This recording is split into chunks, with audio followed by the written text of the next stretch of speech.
Kada ku manta, ku yi subscribe ku danna mana ƙararrawa domin sanar da ku da zarar mun ɗaura sabon. Yanzu zan je kamfani yanzu ya ko iske ba damuwa ko iske ma haɗu kamfanin da ya gaba ɗaya yanzu zan zo. Jibrin zo nan. Kai na ji an ce ka fara ɗabi'u da nan ka bi a hankali. In ka bi ne za ka ci arziki wallahi.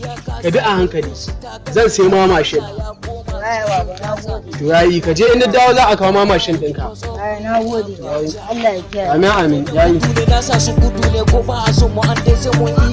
Hawa, ba ka mashin. Na zama hitinan ne. Na zama gagare.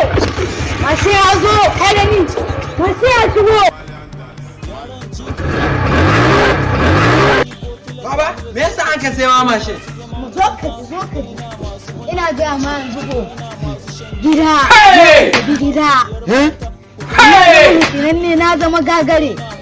Na hada an bushe-bushen nan. Kawai, kafin yanzu in ba wani hitinan ne ka zama ba ka hware iskanci. Ba a ji da kai. Kawai sai haka ana ta jawo ne ka jiki. Lahin tun ba ka zama hitinan ne ba a ji da kai gaba ɗaya. Ina gaya ma abun nan ka gane na musamman na hware. Yo, the king is back again.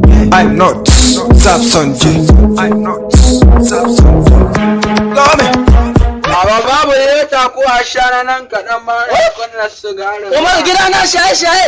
Wallahi ko to kutar sinai mo ne.